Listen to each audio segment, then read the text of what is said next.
दोहराता हूं सुनो रक्त से लिखी हुई कुर्बानी, जिसके कारण मिट्टी भी चंदन है राजस्थानी। इतिहास में एक प्रसंग है कि पहली बात तो किसी के 2 घंटे की फिल्म बना देने से, किसकी एक कहानी लिख देने से, किसके कुछ अंश कर देने से जो राजस्थान का, राजपुताने का जो गौरवशाली इतिहास है, उसकी एक कण भी प्रभावित नहीं हो सकती, बशर्ते कि हम सही इतिहास पीढ़ियों को बताते रहें। तो मुझे अब स्मरण आ रही है, मैं आप लोगों को सुना देता हूं। पंडित नरेंद्र मिश्र जी, जो मेवाड़ राजवंश के राज्य कवि भी हैं और हिंदी के बड़े महनीय वीररस के कवि हैं, उन्होंने एक अद्भुत प्रसंग महारानी पद्मिनी के इस सारे जौहर पर और इस सब पर लिखा है। वो सुनने लायक है और विशेष रूप से उसमें गोरा बादल जैसे 2 चरित्र जो वीरता, शूरता, स्वामी भक्ति और अपनी मिट्टी के प्रति समर्पण के अप्रतिम प्रतिमान है। अद्भुत कविता है, मुझे स्मरण है तो मैं आपको सुनाता हूं कि दोहराता हूं सुनो रक्त से लिखी हुई कुर्बानी, जिसके कारण मिट्टी भी चंदन है राजस्थानी। रावल रत्न सिंह को छल से कैद किया खिलजी ने। अब वो आए थे उनके घर पर खिलजी। एक सामान्य संस्कार होता है, एक सामान्य अतिथि देवो भव होता है, पधारो हमारे देश का एक संस्कार होता है कि योद्धा हैं, अगर आपके शत्रु हैं, लड़ाई हुई है, उसके बाद भी अगर संधि हुई है, घर तक आए हैं, तो उसी सौम्यता में महाराणा उनको छोड़ने गए बाहर तक और वहां उनको छल पूर्वक कैद कर लिया गया। चूंकि वो छली प्रजाति है, तो अब इसको महाराणा वहां कैद है और यहां अब ये प्रसंग है कि दोहराता हूं सुनो रक्त से लिखी हुई कुर्बानी, जिसके कारण मिट्टी भी चंदन है राजस्थानी। रावल रत्न सिंह को छल से कैद किया खिलजी ने, कालजयी मित्रों से मिलकर दगा किया खिलजी ने। खिलजी का चित्तौड़ दुर्ग में एक संदेशा आया, जिसको सुनकर शक्त शौर्य पर फिर अंधियारा छाया। 10 दिन के भीतर न पद्मिनी का डोला यदि आया, यदि न रूप की रानी को तुमने दिल्ली पहुंचाया, तो फिर राणा रत्न सिंह का शीश कटा पाओगे और शाही शर्त न मानी तो फिर पीछे पछताओगे। अब ये एक संदेश आता है चित्तौड़ के किले में, तो पूरे किले में बड़ी अफरा तफरी मच जाती है कि महाराणा पहले ही नहीं है और अब ये नया हमारे पर क्या आ गया। तो यह दारुण संवाद लहर सा तोड़ गया रण भर में, यह बिजली की तरह क्षित से फैल गया अंबर में।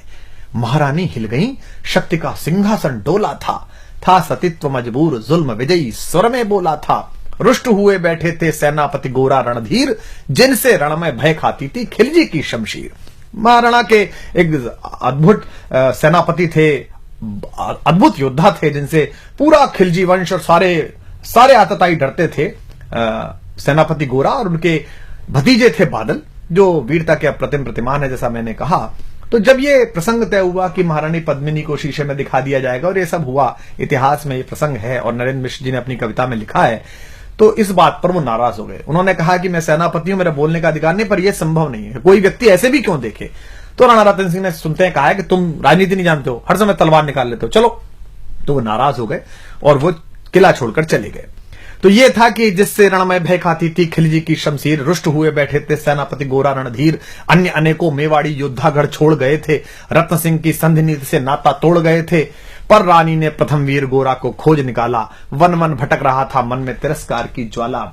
यह लोकश्रुति है कि महारानी स्वयं घोड़े पर सवार होकर अपनी अंगरक्षिकाओं को लेकर, कोई विश्वस्त साथियों को लेकर जंगल जंगल गई और एक जगह पर उन्हें एक पेड़ के नीचे सेनापति गोरा तलवार लिए मिल गए। तो वहां उनसे उन्होंने बात की। पर रानी ने प्रथम वीर गोरा को खोज निकाला, वन वन भटक रहा था मन में तिरस्कार की ज्वाला। गोरा से पद्मिनी ने खिलजी का पैगाम सुनाया, गोरा को पद्मिनी ने खिलजी का पैगाम सुनाया, मगर वीरता का अपमानित ज्वार नहीं मिट पाया। बोला मैं तो बहुत तुच्छ हूं, राजनीति क्या जानूं। अव्यंग में कहता है कष्ट में है, दुख में है, पूरी परंपरा, पूरा वंश उसने सेवा में लगाया है मेवाड़ राजवंश के, और वहां से अपमानित होकर लौटा है तो कष्ट में है। तो सेनापति कहता है कि बोला मैं तो बहुत तुच्छ हूं, राजनीति क्या जानूं, निर्वासित हूं राज मुकुट की हट कैसे पहचानूं। बोली पद्मिनी समय नहीं है वीर क्रोध करने का, अगर धरा की आन मिट गई घाव नहीं भरने का। दिल्ली गई पद्मिनी तो फिर पीछे पछताओगे, जीते जी रजपूती कुल को दाग लगा जाओगे। राणा ने जो किया कहा वह माफ करो सेनानी, यह कह गोरा के चरणों पर झुकी पद्मिनी रानी। अब पद्मिनी, महारानी पद्मिनी मेवाड़ राजवंश की आभा, मेवाड़ राजवंश की ज्योति, वो सेनापति को प्रणाम कर रही है चरणों में झुक के। ये क्या दृश्य है ये क्या करती हो गोरा, पीछे हट बोला। और रजपूती गरिमा का फिर धधक उठा था शोला। महारानी हो तुम सिसोदिया कुल की जगदम्बा हो, प्राण प्रतिष्ठा एक लिंग की ज्योति अग्निगंधा हो। इन शब्दों से सम्मानित कर रहा है महारानी को। वो उस समय कैसी स्थिति रही होगी महारानी की कि पति कैद में है, जहां जंगल में हूं, लेकिन वो उनको बता रहा है कि आप कौन हो। महारानी हो तुम सिसोदिया कुल की जगदम्बा हो, प्राण प्रतिष्ठा एक लिंग की ज्योति अग्निगंधा हो, जब तक गोरा के कंधे पर दुर्जय शीश रहेगा। और यह प्रतिज्ञा भारतीय इतिहास में देखिए तो पितामह भीष्म ने जो कहा था कि आई हुई मृत्यु से कहा अजय भीष्म ने, योग नहीं जाने का अभी ऐसे जानकर, और जो मृत्यु है वो कोने में हाथ जोड़कर खड़ी रही कि अभी भीष्म नहीं जाएंगे, जब सूर्य दूसरी दिशा में चले जाएंगे तब जाएंगे। लेकिन ये दूसरी बार हो रहा है कि मृत्यु से वो कह रहे, कहते हैं कि जब तक गोरा के कंधे पर दुर्जय शीश रहेगा, महाकाल से भी राणा का मस्तक नहीं कटेगा। तुम निश्चिंत रहो महलों में देखो समर भवानी, और खिलजी देखेगा केसरिया तलवारों का पानी। खिलजी देखेगा केसरिया तलवारों का पानी। राणा के सकुशल आने तक गोरा नहीं मरेगा, एक पहर तक सिर कटने पर भी धड़ युद्ध करेगा। एक लिंग की शपथ, महाराणा वापस आएंगे, महाप्रलय के घोर प्रबंजन भी न रोक पाएंगे। शब्द शब्द मेवाड़ी सेनापति का था तूफानी, और शंकर के डमरू में जैसे जागी वीर भवानी, जिसके कारण मिट्टी भी चंदन है राजस्थानी। दोहराता हूं सुनो रक्त से लिखी हुई कुर्बानी। अब ये शक्ति, शौर्य और कूटनीति और सजगता का एक अद्भुत तालमेल है और ऐतिहासिक प्रसंग है कि किस तरीके से बुद्धि का प्रयोग किया है, शक्ति का प्रयोग किया है, शालीनता का प्रयोग किया है, अपनी स्वामी भक्ति का प्रयोग किया है, अपनी मनुष्यता का प्रयोग किया है, और इन सबको मिलाकर इतिहास का एक ऐसा गुलदस्ता बना दिया है जो शायद विश्व के इतिहास में कहीं नहीं मिलता। तो जिसके कारण मिट्टी भी चंदन है राजस्थानी। तो लिखते हैं नरेंद्र मिश्र जी के, खिलजी मचला था पानी में आग लगा देने को, पर पानी प्यासा बैठा था ज्वाला पी लेने को। गोरा का आदेश हुआ सज गए 700 डोले, योजना बनी कि भाई आएंगे पद्मिनी, चलो ठीक है। अब कैसे आएंगी? तो 700 डोले सजाए गए, हर डोले में एक मेवाड़ी वीर बैठा, 4 कहार, 5 लोगों की एक पालकी, और अपने 700 सहेलियों के साथ आएंगी। तुरंत तैयार हो गया खिलजी के, ये तो बहुत अच्छा है, ऐसा इतिहास में है और वो भी लिखते हैं। तो अब किस तरीके से इसको किया है, इस पूरे प्रसंग को देखिए कि गोरा का आदेश हुआ सज गए 700 डोले, और बांकुरे बादल से इस गोरा सेनापति बोले, खबर भेज दो, खिलजी पर पद्मिनी स्वयं आती है, अन्य 700 सखियां भी वो संग लिए आती है। स्वयं पद्मिनी ने बादल का कुमकुम तिलक किया था, दिल पर पत्थर रखकर भीगी आंखों से विदा किया था। एक युवा तेजस्वी योद्धा और मातृवत मां पद्मिनी ने जब उसे विदा किया होगा, दृश्य देखिए। और 700 सैनिक जो यम से भी भिड़ सकते थे, हर सैनिक सेनापति था, लाखों से लड़ सकते थे, एक एक कर बैठ गए, सज गई डोलियां पल में, मर मिटने की होड़ लग गई मेवाड़ी दल में, मर मिटने की होड़ लग गई थी मेवाड़ी दल में। हर डोली में एक वीर था, 4 उठाने वाले, 5 ही शंकर के गण की तरह समर मत वाले, 5 ही अपने आप में अद्भुत थे। बजा कूच शंख सैनिकों ने जयकारी लगाई, हर हर महादेव की ध्वनि से दशों दिशा लहराई। गोरा बादल के अंतस में जगी ज्योति की रेखा, मातृभूमि चित्तौड़ दुर्ग की ओर फिर जी भर कर देखा, मातृभूमि चित्तौड़ दुर्ग को फिर जी भर कर देखा। कर अंतिम प्रणाम घोड़ों पर चढ़े सुभग अभिमानी, उन्हें पता है कि वो जहां जा रहे हैं वहां से जीवित वापस आना बहुत मुश्किल है। कर अंतिम प्रणाम घोड़ों पर चढ़े सुभट अभिमानी, देशभक्ति की निकल पड़े लिखने को अमर कहानी, जिसके कारण मिट्टी भी चंदन है राजस्थानी। दोहराता हूं सुनो रक्त से लिखी हुई कुर्बानी। जा पहुंचे डोलियां एक दिन खिलजी की सरहद में, उधर दूत भी जा पहुंचा खिलजी के रंग महल में। बोला शहनशाह पद्मिनी मलिका बनने आई है, रानी अपने साथ हुस्न की कलियां भी लाई है, एक मगर फरियाद फकत उसकी पूरी करवा दो, राणा रतन सिंह से केवल एक बार मिलवा दो। खिलजी उछल पड़ा यह कह फौरन हुक्म दिया था, खिलजी उछल पड़ा यह कह फौरन हुक्म दिया था, बड़े शौक से मिलने का सही फरमान दिया था, बस एक बार भेंट करना चाहती हैं। अब भेंट में क्या था कि महारानी के डोले में कविता कहती है कि एक लोहार बैठा हुआ था और साथ में ये गए थे सेनापति जी, ताकि वो बेड़ियां काट सके। वह शाही फरमान दूत ने गोरा तक पहुंचाया, गोरा झूम उठे क्षण बादल को पास बुलाया, बोले बेटा वक्त आ गया अब कट मरने का, बोले बेटा वक्त आ गया है अब कट मरने का, मातृभूमि मेवाड़ दरा का दूध सफल करने का। यह लोहार पद्मिनी भेष में बंदिग रह जाएगा, केवल 10 डोलियां लिए गोरा पीछे धाएगा, यह बंधन काटेगा हम राणा को मुक्त करेंगे, घुड़सवार कुछ उधर आगे की ही तैयार रहेंगे, जैसे ही राणा आए वे सब आंधी बन जाएं और उन्हें चित्तौड़ दुर्ग पर वे सकुशल पहुंचाएं। अब आप तैयारी देखिए कि कितनी कठिन, पूरी सेना खिलजी की और ये चंद लोग, और उसके बाद भी अपने महाराज को, महाराणा को किस तरह मुक्त कराने के लिए क्या संकल्प है कि उन्हें चित्तौड़ दुर्ग तक वे सकुशल पहुंचाएं।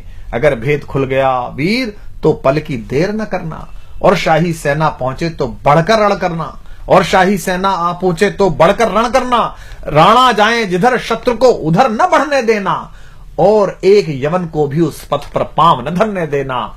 मेरे लाल लाड़ले बादल आन न जाने पाए, तिल तिल कट मरना मेवाड़ी मान न जाने पाए। ऐसा ही कोगा काका रजपूती अमर रहेगी, बादल की मिट्टी में भी गौरव की गंध रहेगी। क्या तो गोरा है और क्या उसका भतीजा बादल है। ऐसा ही होगा काका, रजपूती अमर रहेगी, बादल की मिट्टी में भी गौरव की गंध रहेगी। तो फिर आ बेटा बादल, सीने से तुझे लगा लूं, हो न सके शायद अब मिलना, अंतिम लाड़ लड़ा लूं। यह कह बाहों में भरकर बादल को गले लगाया। धरती कांप गई, अंबर का अंतस मन भर आया। सावधान कह पुनः बढ़े पथ पर गोरा सेनानी। ऐसा ना हो जाए कमजोर हो जाए, इसने कहा सावधान कह पुनः बढ़े पथ पर गोरा सेनानी। पहुंच लिया झट से मुड़कर बूढ़ी आंखों का पानी, पहुंच लिया झट से मुड़कर बूढ़ी आंखों का पानी। जिसके कारण मिट्टी भी चंदन है राजस्थानी, दोहराता हूं सुनो रक्त से लिखी हुई कुर्बानी। तो अब योजना का क्रियान्वयन देखिए आप कि गोरा की चातुरी चली, राणा के बंधन काटे, छांट छांट कर शाही पहरेदारों के सर काटे। लिपट गए गोरा से राणा, गलती पर पछताए। क्या लगा होगा महाराणा को कि जिस सेनापति पर शंका की, जिस सेनापति को स्वीकार नहीं की उसकी बात, आज वो आपातकाल में काम आया। लिपट गए गोरा से राणा, गलती पर पछताए। सेनापति की नमक हलाली देख नयन भर आए। पर खिलजी का सेनापति पहले से ही शंकित था, उसे अंदाजा था कि कुछ गड़बड़ है। ऐसे लोग नहीं है जो इतने आराम से मान जाएंगे ये कि रानी आ रही है और उसकी सखियां आ रही हैं, उसको संकट था। पर खिलजी का सेनापति पहले से ही शंकित था। वह मेवाड़ी चट्टानी वीरों से आतंकित था। जब यह मिलन लखा समझ पद्मिनी नहीं आई है, मेवाड़ी सेना खिलजी की मौत साथ लाई है। पहले से तैयार सैन्य दल को उसने ललकारा, निकल पड़ा टिड्डी दल, रड़का बजने लगा नगाड़ा। दृष्टि फिरी गोरा की मानी, राणा को समझाया, रण मतवाले को रोका, जबरन चित्तौड़ पठाया कि आप तो जाई। राणा चले तभी शाही सेना लहरा कर आई।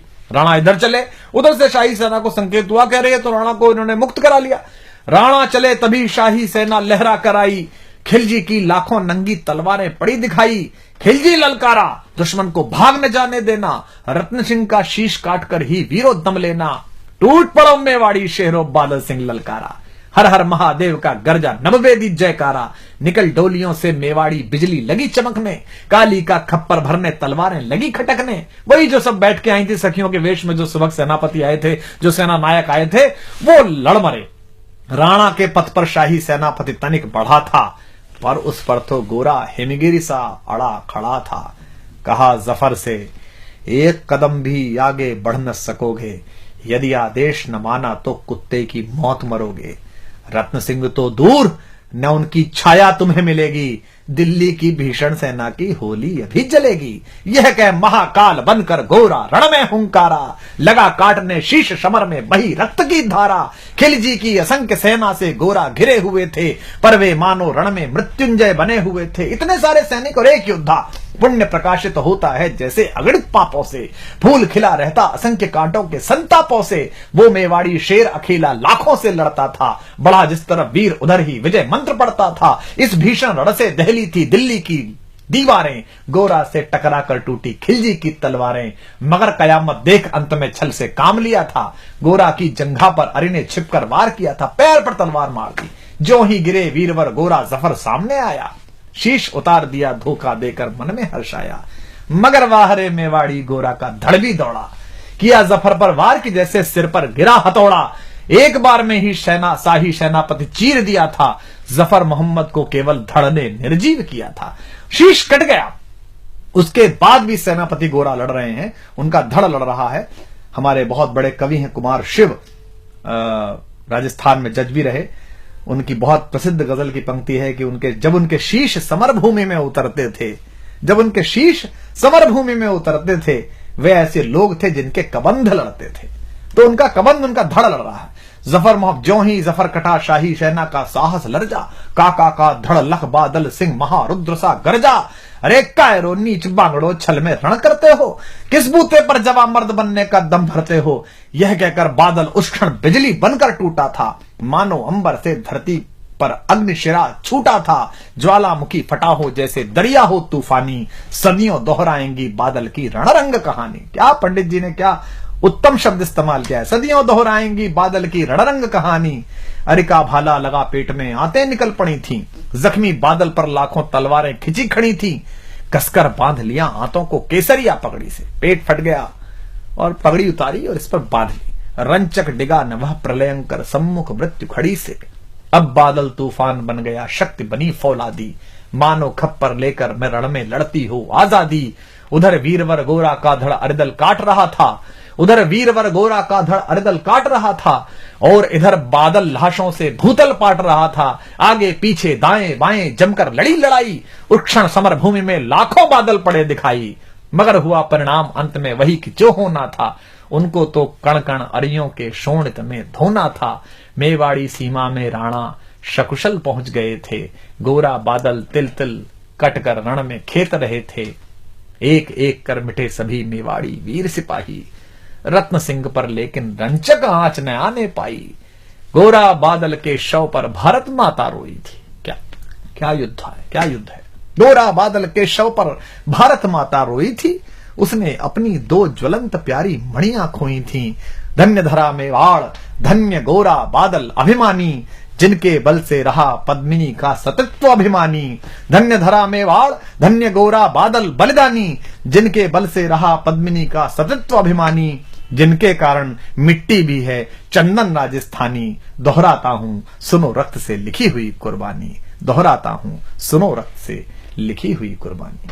अब देखिए रत्न सिंह पर लेकिन रंचक आंच न आने पाई। अगर आप ये प्रसंग अपनी पीढ़ियों को नहीं सुनाएंगे, अगर इस इतिहास की इस व्याख्या को आप अपनी पीढ़ियों तक नहीं पहुंचाएंगे, तो ये जो जमूरे हैं, ये जो जाहिल हैं, जिन्होंने कुछ पढ़ा नहीं है, कुछ जाना नहीं है, मिट्टी से प्रेम नहीं किया है, 19वीं माले पर बैठकर जो इस देश के इतिहास, इस देश की संस्कृति की व्याख्या करते हैं, बंबई में बैठकर या कहीं भी बैठकर, आप फिर इनसे नाराज होंगे ही नहीं। इसलिए ज्यादा आवश्यक है कि इनके प्रति ध्यान देने के बजाय आप अपनी पीढ़ी को, आने वाली पीढ़ियों को ये इतिहास सिखाएं, बलिदान सिखाएं। मैं स्वयं अपने परिवार को लेकर 4-4, 5-5 दिन हल्दी घाटी, गोगुंदा, चावण सब जगह लेकर जाता हूं, बताता हूं, बताया पीढ़ियों को कि ये चावण है, यहां पर अंतिम संस्कार हुआ था उस स्वाधीनता के सबसे बड़े पैरोकार। विश्व भर में अगर अपनी निजी स्वतंत्रता, निजता और स्वाभिमान की अगर किसी को लड़ाई लड़नी हो, तो उसको एक बार कुंभलगढ़ उस दरवाजे पे जाना चाहिए, उस छोटे से कक्ष में जाना चाहिए जहां महाराणा पैदा हुए। तो गोरा बादल के शव पर एक एक कर मिटे सभी मेवाड़ी वीर सिपाही, रत्न सिंह पर लेकिन रंचक आंच न आने पाई। गोरा बादल के शव पर भारत माता रोई थी। क्यों भारत माता क्यों रोई? दो योद्धाओं पर। गोरा बादल के शव पर भारत माता रोई थी, उसने अपनी दो ज्वलंत प्यारी मणियां खोई थी। युद्ध केवल एक राजा को, महाराणा को मुक्त कराने का नहीं था। युद्ध यह था कि हम अपनी सीमा, अपनी जगह पर अपनी निजता और स्वाभिमान के साथ जीते हैं। हम दूसरे की किसी सीमा का अतिक्रमण नहीं कर रहे, दूसरे के स्वाभिमान को हम चुनौती नहीं दे रहे। हमारे घर में आई हुई कोई भी महिला, कोई भी पुरुष हमारे लिए अतिथि है, हम अपने अतिथि के लिए अपने किला कुर्बान कर देते हैं। हटी हमीर को देखा, ये क्या है कि आप किसी के दरवाजे पर जाकर अपनी गुंडाई करेंगे तलवारों के नाम पर। यह युद्ध है स्वाभिमान का कि गोरा बादल के शव पर भारत माता रोई थी, उसने अपनी दो ज्वलंत प्यारी मणियां खोई थी। धन्य धरा मेवाड़ धन्य गोरा बादल अभिमानी, धन्य धरा मेवाड़ धन्य गोरा बादल अभिमानी, जिनके बल से रहा पद्मिनी का सतत्व अभिमानी, जिसके कारण मिट्टी भी चंदन है राजस्थानी। दोहराता हूं सुनो रक्त से लिखी हुई कुर्बानी। बैंकॉक, हांगकांग, लॉस वेगस मत जाइए, राजस्थान घूमने जाइए, एक एक तीर्थ को प्रणाम